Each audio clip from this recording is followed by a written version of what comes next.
67 days have passed since Nancy Guthrie vanished into the Tucson night, and tonight the FBI is no longer searching the empty desert terrains. They are looking directly into the digital infrastructure of cellular towers surrounding the Catalina Foothills. The internet is currently saturated with unverified claims regarding a cell phone pinging a location 200 miles from the crime scene. You must discard that misinformation immediately. Federal investigators have explicitly confirmed that the personal mobile device belonging to the victim never left her primary bedroom. The mysterious phone we are analyzing today does not belong to the victim at all. It belongs to the masked individual who stood outside her physical window at 1 a.m. Law enforcement profilers are currently constructing a digital net to capture the device that accompanied this suspect. This situation represents a profound contradiction in modern criminal behavior. We are observing a highly coordinated abduction where the perpetrators physically dismantled professional security cameras while simultaneously generating a massive digital footprint. They managed to execute a flawless physical extraction of an 84-year-old woman with a pacemaker. Yet, they allegedly failed to mask the cellular data radiating from their own pockets. That exact anomaly is what federal digital forensic teams are currently deciphering through highly classified geofence warrants. They are isolating every anonymous network request registered in that specific geographical polygon during the early morning hours. The electronic grid around the greater Tucson area is actively tightening as data analysts process millions of localized packet transmissions. Tracking Evil with John will be the first investigative channel to break down this digital cell tower evidence the moment the FBI releases the suspect profile. Subscribe to our network to ensure you receive that immediate analytical update when the warrant data goes public. For those just joining this ongoing investigation, we must establish the verified physical timeline before examining the hidden digital framework.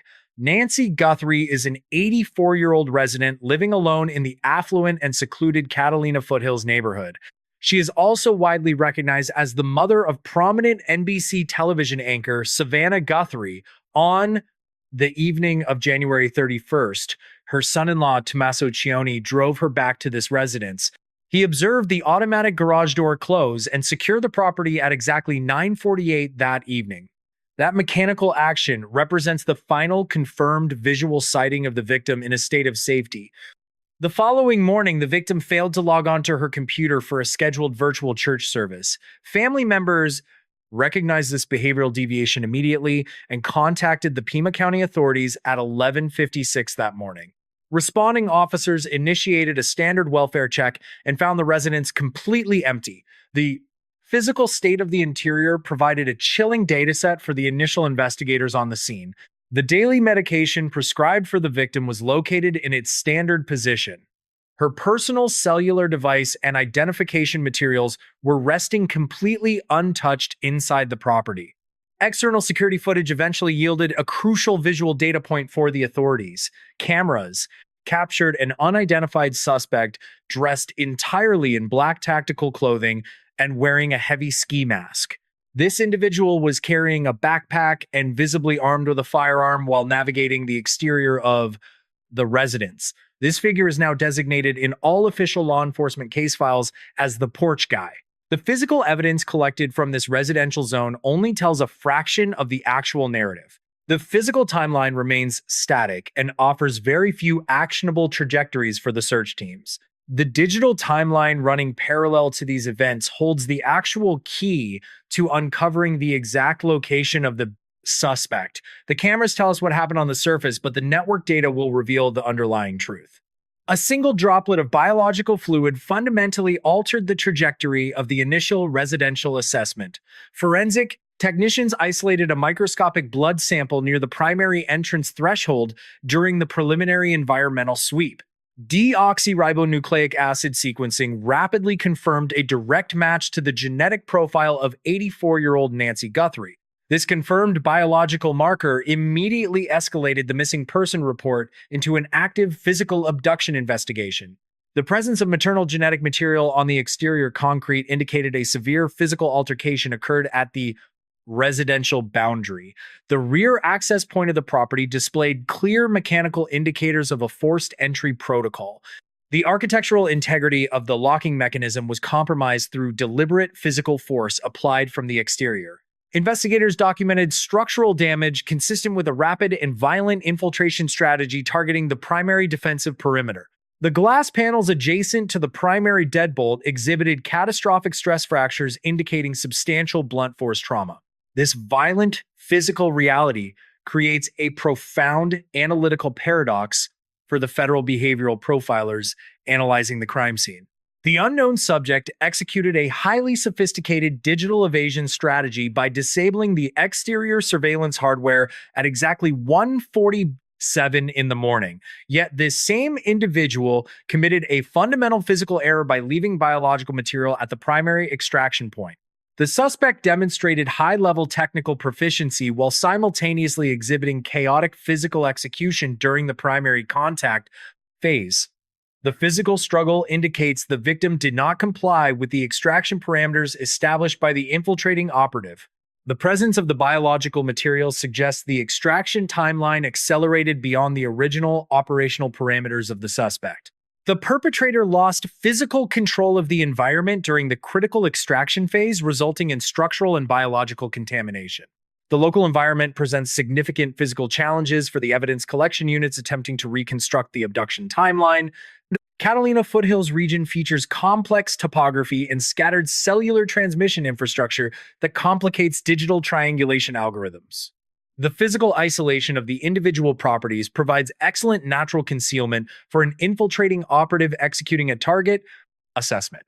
The abundance of smart home devices in the affluent neighborhood creates massive radio frequency interference for the forensic teams.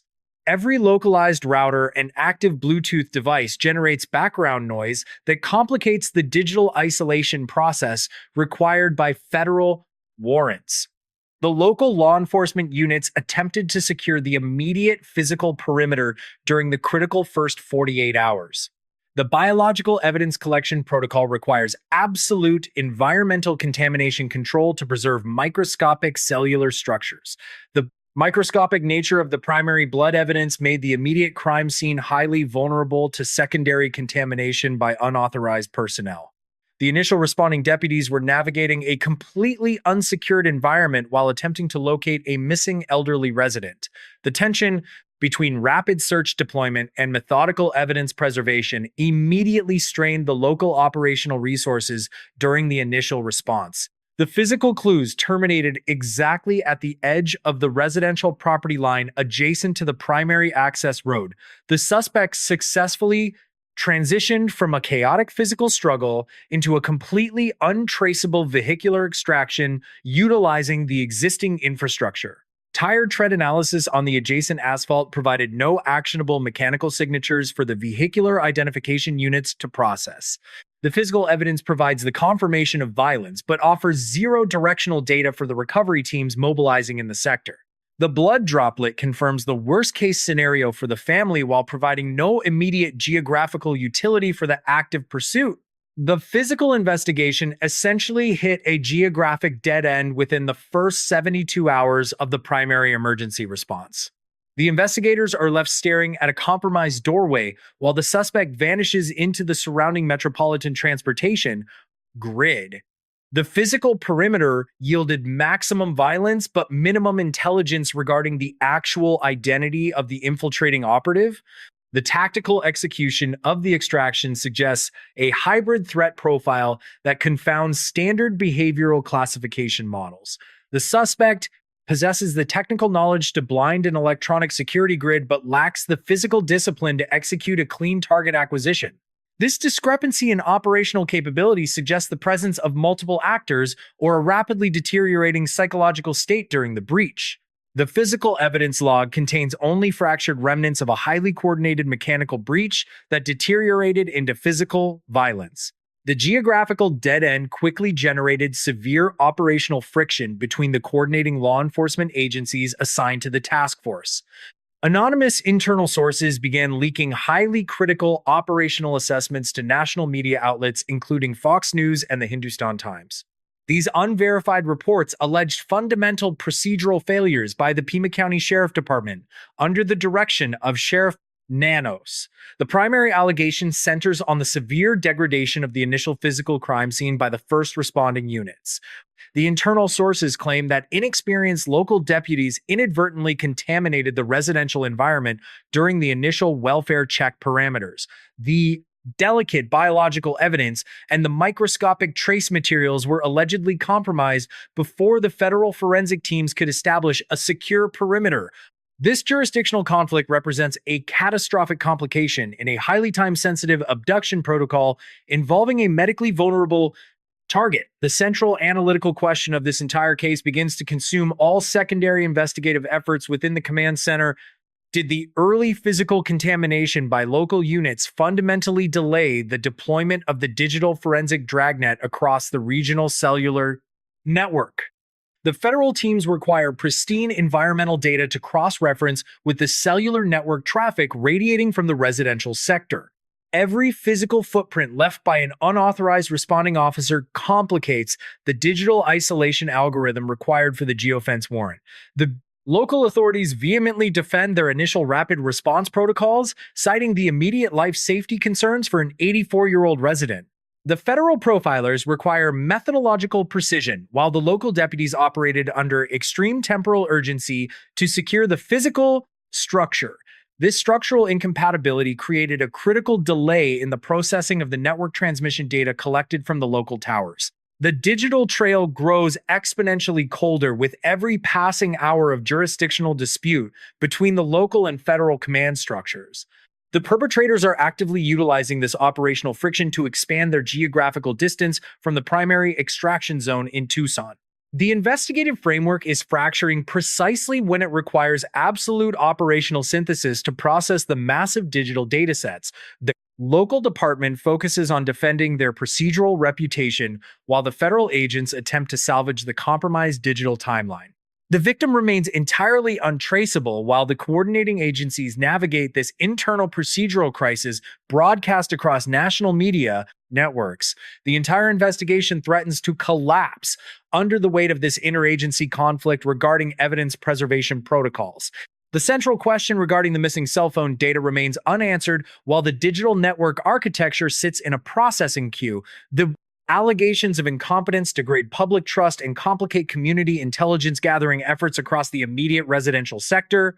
The tension between the county sheriff and the federal bureau creates an intelligence vacuum that the perpetrators can actively exploit. The local residents are receiving conflicting operational directives from multiple competing agencies, attempting to control the narrative parameters. The structural integrity of the command center is dissolving into bureaucratic self-preservation rather than objective forensic analysis. The federal agents are forced to reconstruct the initial environmental baseline from compromised physical data points collected days after the breach. The cellular triangulation requires precise physical anchors to generate accurate location algorithms for the suspected mobile devices. The alleged destruction of these physical anchors by local deputies renders the digital dragnet highly inaccurate and operationally inefficient. The technological advantage of the Federal Bureau is neutralized by the physical errors of the local county emergency response. The ongoing investigation is essentially fighting a two-front war against the unknown perpetrators and internal procedural decay. But just as the interagency communication reached a critical breaking point, the federal digital analysts isolated a single anomalous data file. This isolated string of network code instantly neutralized the jurisdictional dispute and fundamentally rewrote the entire timeline of the abduction. To understand how this hidden data file exposes the true nature of the porch guy, hit the subscribe button for Tracking Evil with John. We are tracking every digital footprint as the federal warrants decode the network history and reveal the actual masterminds. The jurisdictional dispute temporarily ceased when federal digital analysts cross-referenced historical network telemetry. Profilers expanded their search parameters beyond the immediate 48-hour window of the abduction. They initiated a retrograde digital analysis of the residential sector, focusing on previous cellular anomalies. The network routing logs revealed a profound discrepancy that fundamentally alters the investigative classification.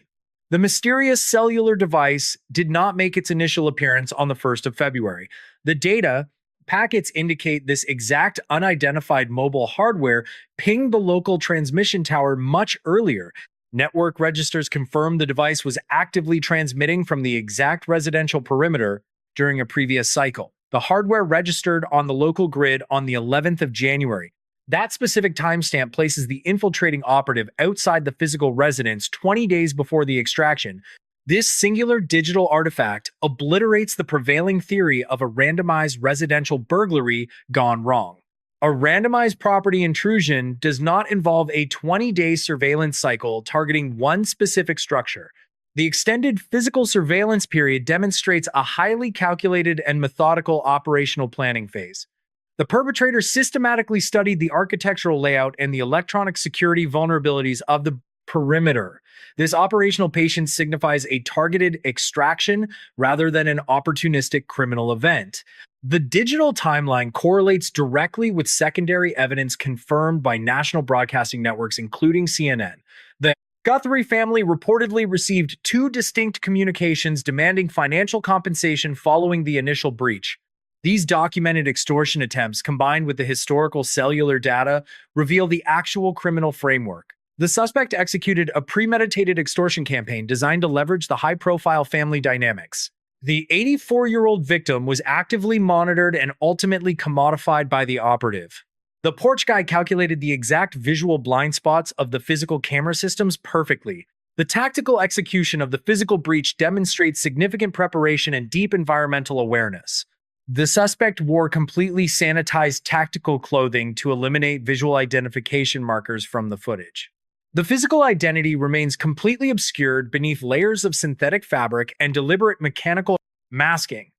Yet the suspect failed to neutralize the continuous radio frequency emissions generated by their pocket. The mobile device silently cataloged the entire surveillance operation by maintaining constant background network connectivity. The local cell towers indiscriminately recorded every handshake protocol initiated by the burner phone hardware.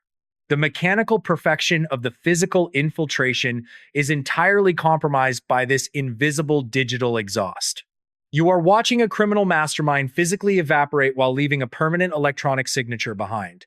The behavioral unit is carefully assessing the linguistic patterns embedded within the two received ransom communications. The syntax and vocabulary utilized in the extortion demands are being cross-referenced against known databases. Profilers are searching for specific linguistic markers that indicate the geographic origin of the perpetrators. The written communications represent a secondary form of evidence that perfectly complements the primary network data. The extortionists believe the letters provided a secure method of communicating demands without exposing their identity. They failed to understand that modern forensic linguistics can extract an accurate psychological profile immediately. The combination of the linguistic profile and the cellular tracking data creates an inescapable analytical web.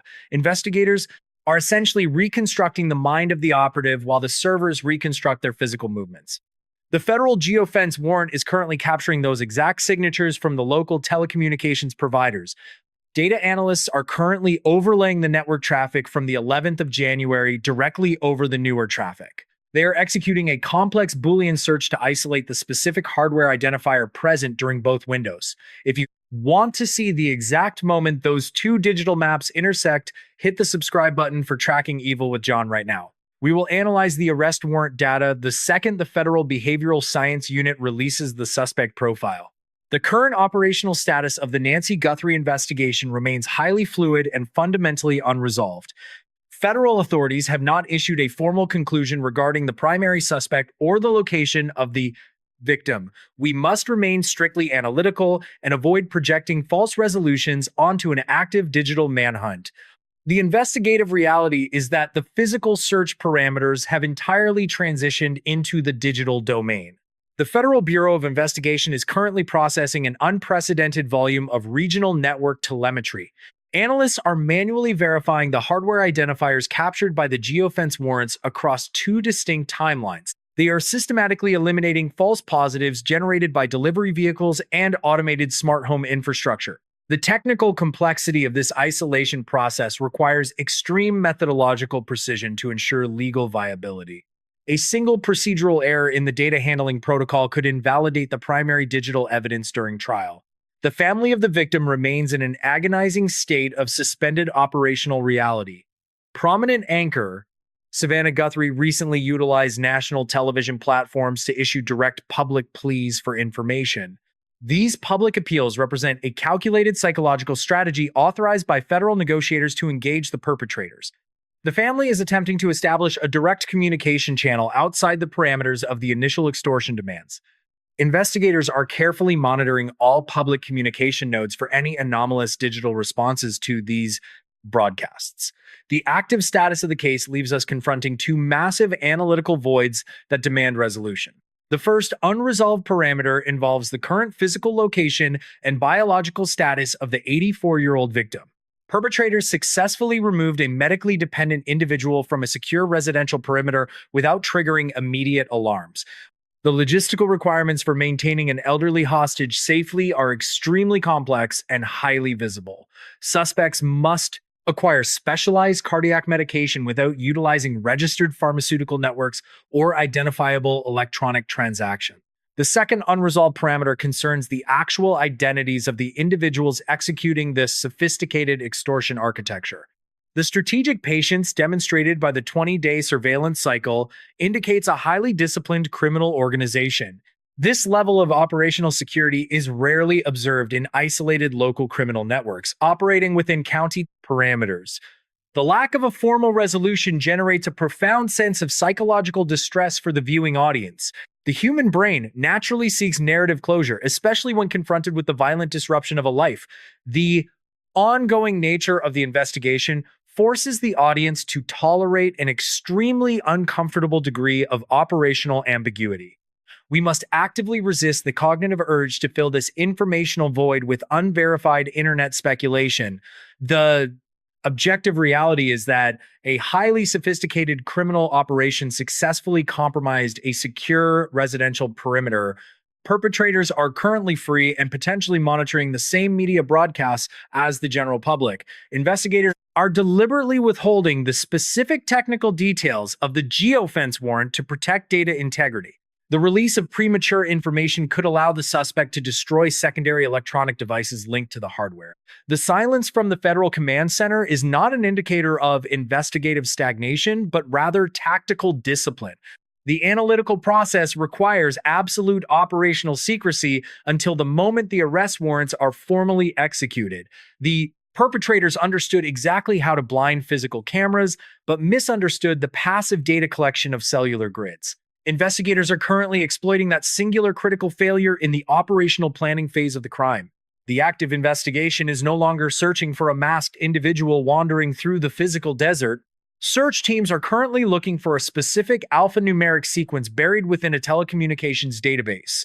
The resolution of this case will not occur through a dramatic physical confrontation at a residential threshold. The breakthrough will happen silently inside a federal server room when the digital algorithm finally aligns. The file remains completely open, and the primary suspect continues to evade physical apprehension today. The extortion demands exist as documented evidence, but the financial transactions remain entirely incomplete. The digital dragnet is actively sweeping the local grid, searching for the specific device that pinged at 2:28. The algorithm is systematically closing the distance between the compromised doorway and the location of the unidentified suspect. The data is currently being decoded and analyzed megabyte by megabyte. Regardless of how carefully you disconnect your physical devices, your biological rhythm constantly broadcasts into the digital void. The ongoing investigation into the disappearance of 84-year-old Nancy Guthrie exposes a terrifying vulnerability within modern residential infrastructure. This case teaches us fundamental analytical lessons regarding the intersection of the Internet of Things and sophisticated criminal behavior. We must evaluate how autonomous technology functions as a silent witness during a catastrophic physical breach. The perpetrators systematically neutralized the primary optical surveillance hardware by physically destroying the exterior camera lenses. They operated under the assumption that eliminating visual data points would guarantee complete operational anonymity during the extraction. They critically misunderstood how passive electronic telemetry functions within a high-density residential network environment. A modern home is essentially a massive data collection server disguised as a domestic living space. Every automated thermostat and wireless pacemaker and Bluetooth security portal continuously generates independent transmission logs. These devices constantly exchange encrypted data packets with local routing hardware and regional cellular towers without requiring human interaction. The suspect could smash a camera, but they could not stop the victim pacemaker from registering a sudden disconnection at 2:28 in the morning. That specific biological telemetry provides federal investigators with an irrefutable chronological anchor for the abduction timeline. Citizens must understand that their personal safety perimeter is no longer defined strictly by physical locks and solid wooden doors. The modern defensive perimeter consists of overlapping radio frequencies and constant cloud server synchronization protocols. This invisible architecture creates a permanent digital black box that documents every physical anomaly occurring within the designated space. Criminal organizations frequently exploit these wireless vulnerabilities to monitor their targets during the initial surveillance phase. However, they consistently underestimate the permanent nature of server-side data retention when they execute their primary operations. The surrounding community must remain vigilant and recognize that these digital markers are crucial for regional public safety. Every resident contributing to the local network infrastructure unknowingly assists the active federal tracking effort. The collective data generated by the neighborhood provides the contrast necessary to isolate the anomalous signals belonging to the perpetrators. The protection of vulnerable populations now requires a comprehensive understanding of both physical barriers and digital network hygiene.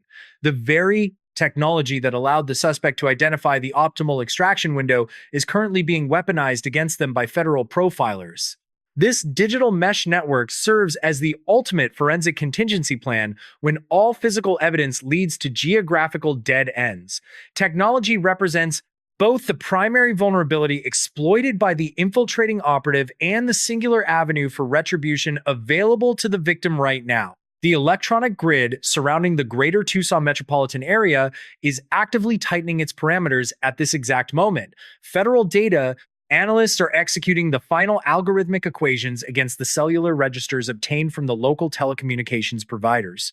They are systematically closing the digital distance between the compromised physical threshold and the current location of the unknown operative.